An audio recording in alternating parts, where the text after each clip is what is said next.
Dear Factory Shoals Elementary School, my name is Kenya Parks, and I'd like to share with you our school reentry plan. Our mitigation efforts will be to teach, practice, reinforce good hygiene. Signage can be found all over our school, reminding us that masks are required.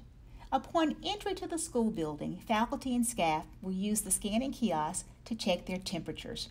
We will always have social distancing floor markers and wall markers to denote where our stopping points are along the way.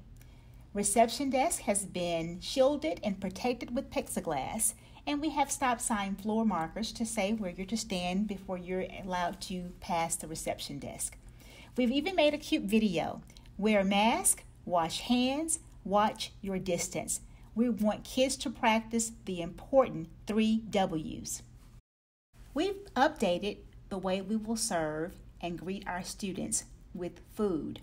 We have directional floor arrows to indicate the travel path coming in and exiting. We have separate entry and exit points to accommodate multiple classes at one time. 2 distinct strategic patterns will reflect how we're to enter and exit, along with our seating capacity clearly marked on the seat. All students who will dine in the cafeteria will be facing one way.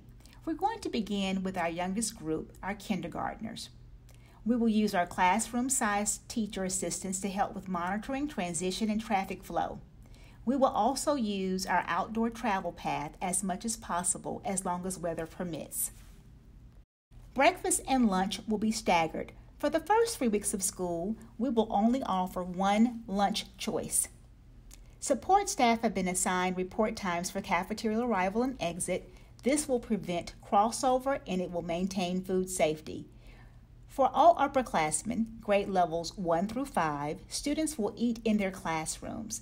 Teachers will dispose of the trash in the trash bins, and we will also have a midday temperature check just for safety. As students travel in and out of our corridors, we have already marked our hallways to reflect the 6 feet social distancing reminders.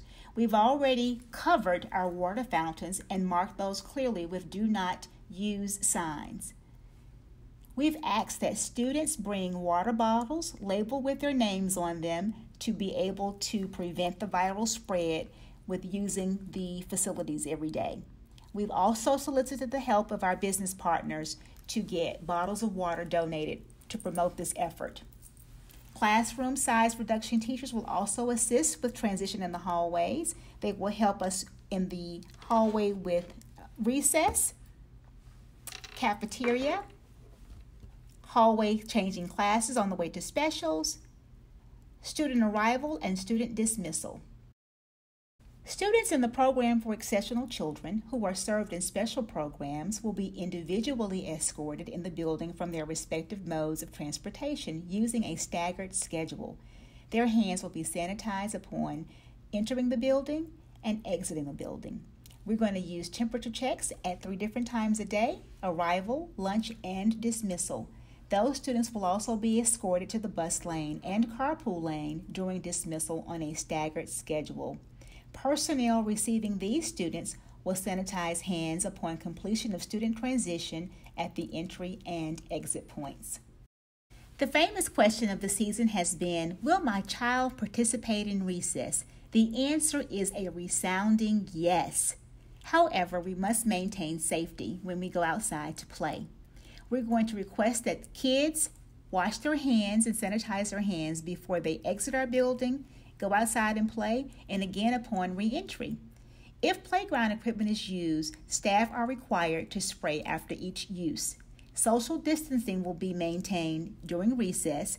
We've already maintained our lanes about 20 yards between every station to mark where they're to play. Odd and even classrooms will rotate their transitions, and teachers will return to the classroom on a staggered schedule.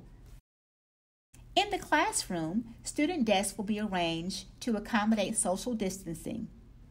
Students will sit and face one direction.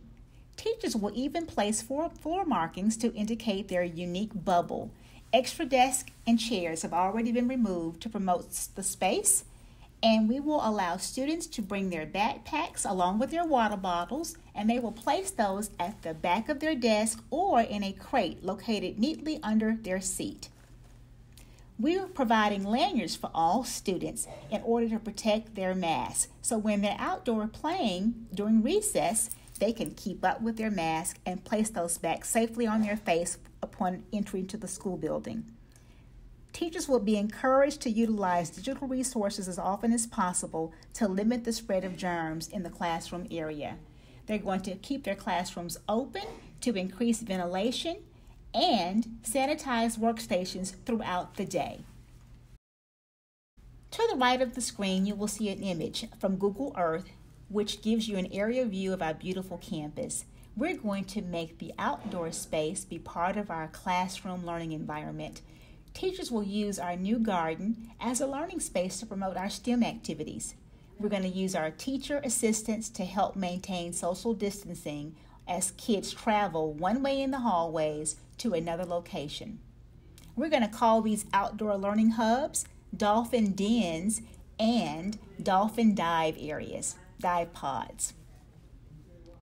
Health and wellness initiatives are paramount to keeping your child safe. The clinic has been designated as an isolation room. It is maintained by Ms. Nevalie Jones, our health monitor. We have stop signage at the perimeter of the health monitor's desk, along with hand washing signs prominently displayed throughout the classroom space. Teachers and support staff will escort students to the restrooms using social distancing. We have already marked our hallways. We've marked our restrooms and our sinks, reminding kids often to wash their hands.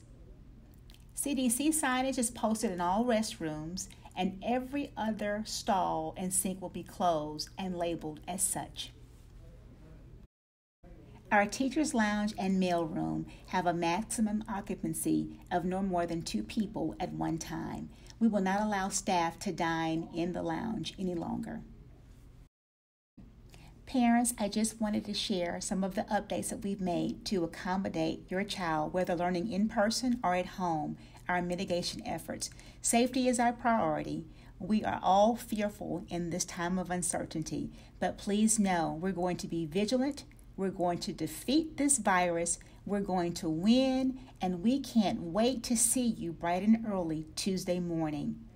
For now, goodbye.